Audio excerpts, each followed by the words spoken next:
Good afternoon student. जैसा कि last video में आपको बताया था, यानी कल की वीडियो में, कि आज आपका न्यू चैप्टर्स स्टार्ट होगा। तो मैं आपको बता दें, आज आपका न्यू बुक्स और न्यू चैप्टर्स दोनों ही स्टार्ट होगा। 12th के लिए हमारे पास दो पार्ट हैं, part A and part B.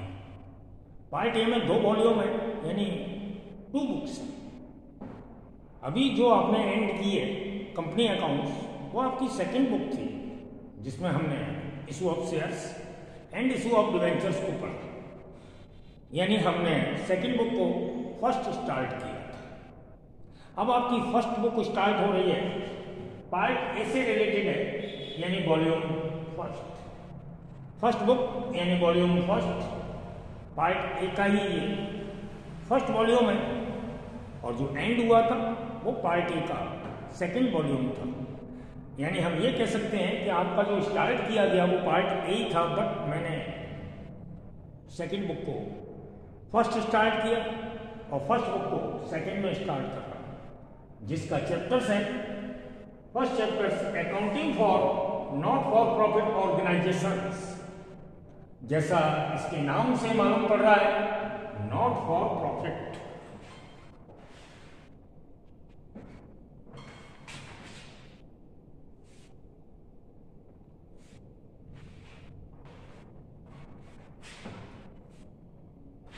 हमें किसके लिए अकाउंट्स प्रिपेयर करना है? Not for profit organisations.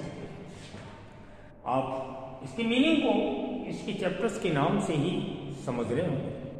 काफी अच्छा चैप्टर्स है।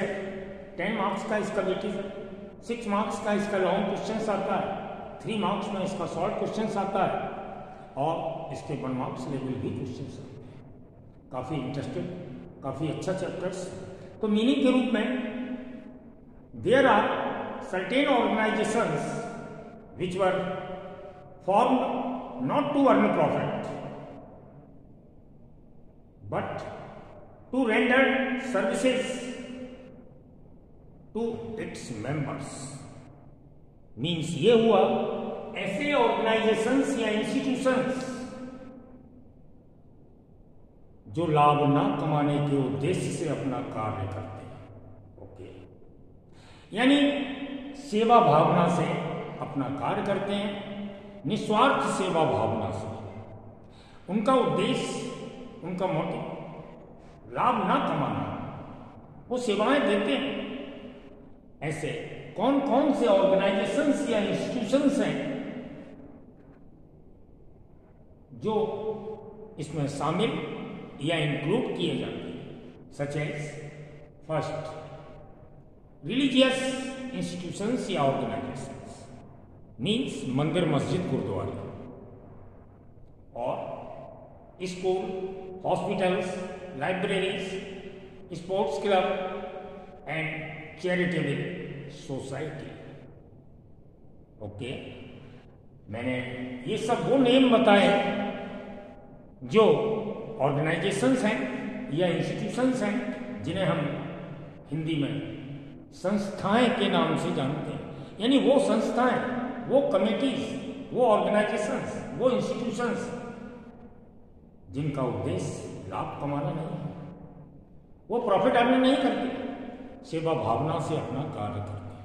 ओके, ये मैंने इस चैप्टर्स को आपको अपने और से अपनी लैंग्वेज में आपको डील किया। अब आगे, अगर इस तरीके का कोई भी इंस्टीट्यूशन या ऑर्गेनाइजेशन अपना सारा ट्रांजैक्शंस ओवरऑल कैश में करता है, तो उसे केवल सिंगल एक अकाउंट्स प्रिपेयर करना होता है, जिसे कहते हैं receipt and payments account. Receipt and payments account as like cash account, all receipts are debit and all payments are credit। यानी जो भी कैश से रिलेटेड इनकमिंग होगी, यानी रिसीप्ट्स होगा, उसे हम डेबिट साइड में लिखते हैं, और जो पेमेंट्स किए जाते हैं उसे हम क्रेडिट साइड में लिखते हैं। इसके 4 कॉलम होते हैं। डेबिट में रिसीप्ट्स एंड रुपीज और क्रेडिट में पेमेंट्स एंड रुपीज। तो इसके फीचर्स के बारे में भी बता दें, रिसीप्ट एंड पेमेंट्स अकाउंट्स के फीचर्स। ये ओवरऑल कैश ट्रांजैक्शंस के लिए प्रिपेयर किया जाता है। कैश रिसीप्ट्स हो या कैश पेमेंट्स हो, इसमें इस अकाउंट में अपीयर होगा या इस अकाउंट में इंक्लूड किया जाएगा। हमें कैश रिसीप्ट्स हो, चाहे वो करंट ईयर का हो, चाहे वो प्रीवियस ईयर का हो या वो नेक्स्ट ईयर का हो।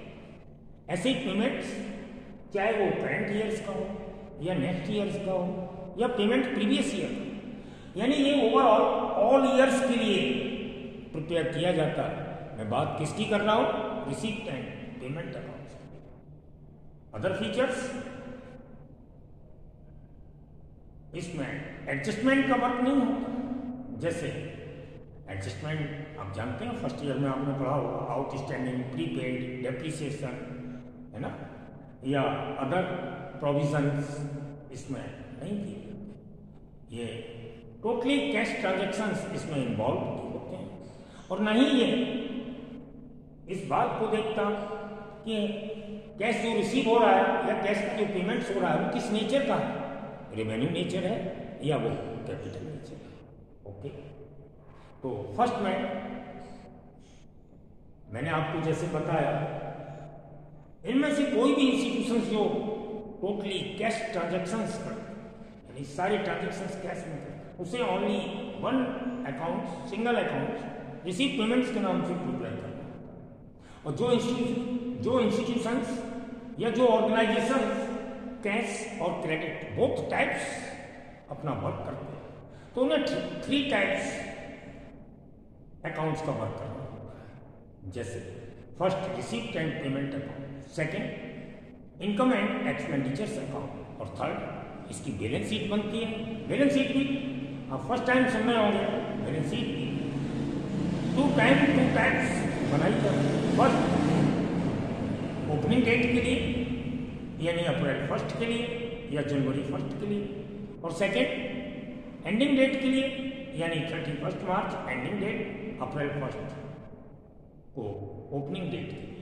यानी यहाँ पर बैलेंस शीट 2 बनाई जाती है, एक ओपनिंग बैलेंस शीट, एक क्लोजिंग बैलेंस शीट। ये मैंने सिंपली आपके पूरे चैप्टर्स के लिए आपको जानकारी दी। तो अब मैं आपको रिसीप्ट एंड पेमेंट्स अकाउंट बनाने के बाद थोड़ा रिसीप्ट एंड पेमेंट्स अकाउंट का फॉर्म बता दें। तो पहले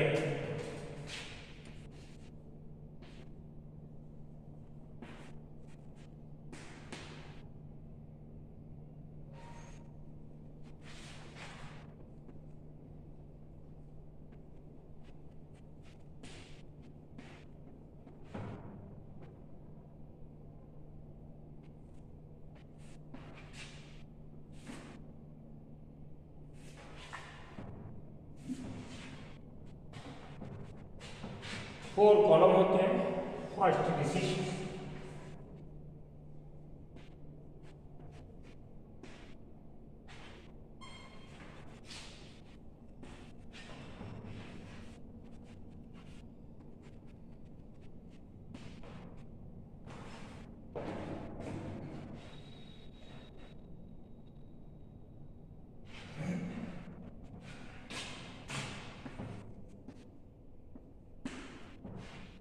यानी all receipts this side and payment this side. ये इसका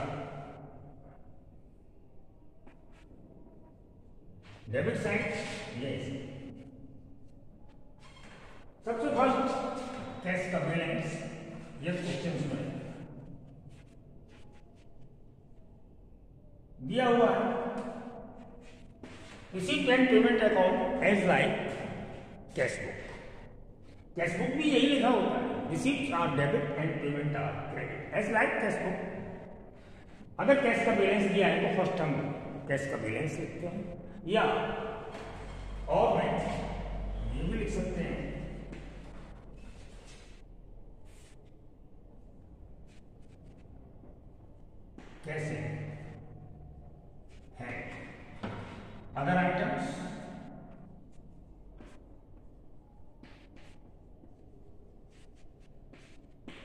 सब्सक्रिप्शन, जिसे चैरिटी के नाम से भी जाना जाता है।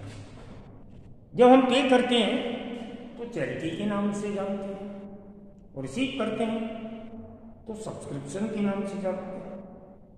और यही पेमेंट या रिसीप्ट ग्रुप में किया जाए, 4 लोग मिलकर करें तो उसे हम कंट्रीब्यूशन के नाम से भी जानते हैं।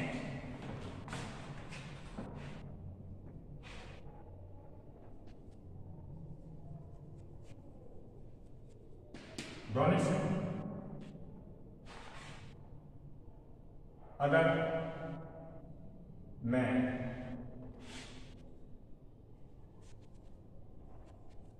Cell of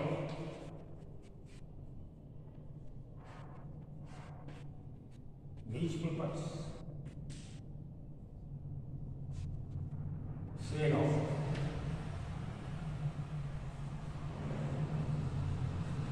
grass,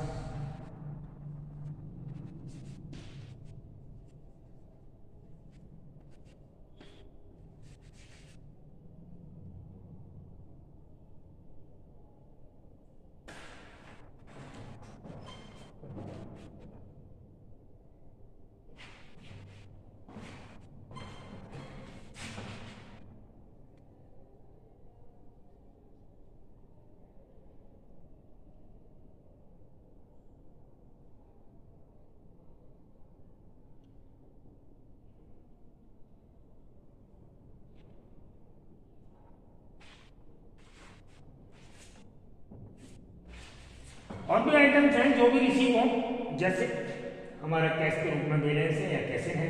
subscription receipt means आपकी भाषा में कह सकते हैं चैरिटी रिसीप्ट। जैसे रेंट पे किया जाता है, रेंट रिसीव किया जाता है, ऐसी चैरिटी रिसीव भी होता है और पे भी होता है। पे करते हैं तो चैरिटी के नाम से जानते हैं, रिसीव करते हैं तो उसे सब्सक्रिप्शन के नाम से जानते हैं। डोनेशन भी एक्सपेंसेस और इनकम दोनों है, रिसीव भी किया जाता है, दिया भी जाता है।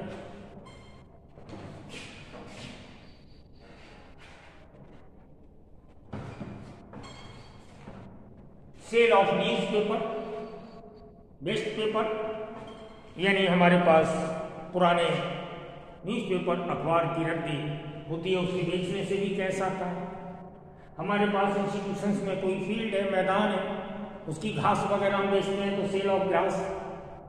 एंड रिसीव फ्रॉम एंटरटेनमेंट, कई टाइप से रिसीव होता है। रिसीव फ्रॉम एंटरटेनमेंट यानी मनोरंजन से जो रिसीव होता है। रिसीव फ्रॉम टूर्नामेंट, हमारा कोई स्पोर्ट्स क्लब है, उसका टूर्नामेंट होता है, उसकी टिकट की सेल होती है तो उससे भी हमारा रिसीव होता है। यानी मैंने आइटम्स हैं जिससे हम रिसीव कर सकते हैं। हमारे बोर्ड के अकॉर्डिंग, बोर्ड में आपको तो मालूम ही है, बोर्ड बहुत सीनियर क्लास के टाइप का नहीं है तो। और एंट्रेंस फीस, जो हमारे मेंबर्स हैं वो हमारी जो एंट्रेंस फीस देते हैं, इस टाइप से हमारे रिसीव में आइटम्स।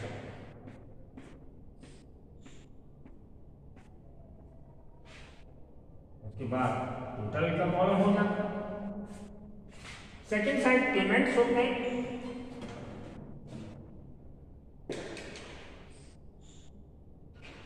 पेमेंट में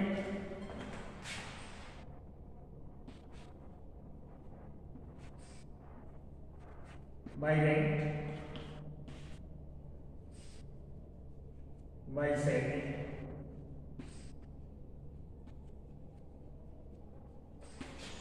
रेंट पे किया, सैलरी पे की, फर्नीचर परचेज किया तो उसके लिए पे किया।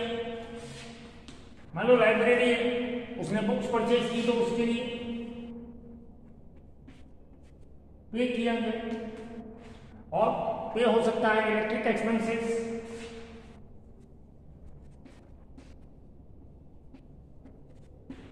रिपेयर,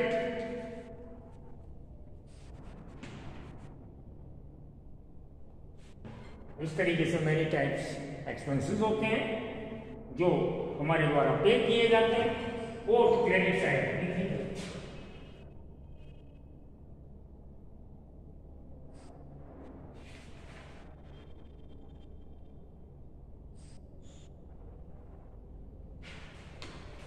ये सारे आइटम्स लिखने के बाद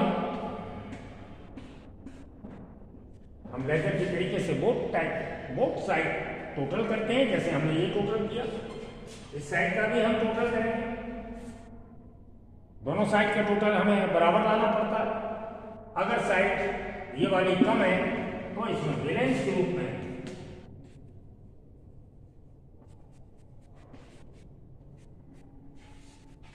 CD।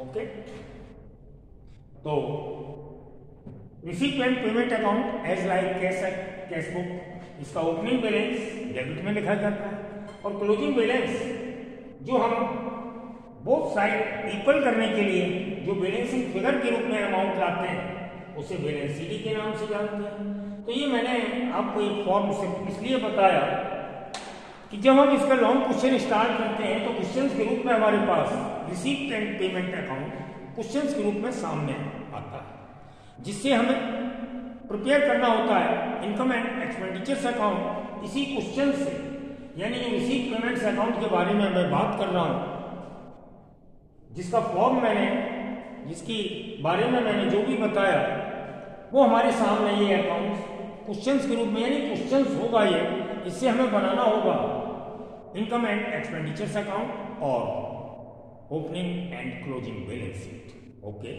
तो मैंने आज आपको इस चैप्टर्स के बारे में इंट्रोड्यूस कराया। कल आगे मैं आपको इनकम एंड एक्सपेंडिचर्स का वर्क का पहले इंट्रोड्यूस कराऊंगा, उसके बाद फिर आपका बुक या चैप्टर्स स्टार्ट होगा क्वेश्चंस के रूप में। Okay, bye.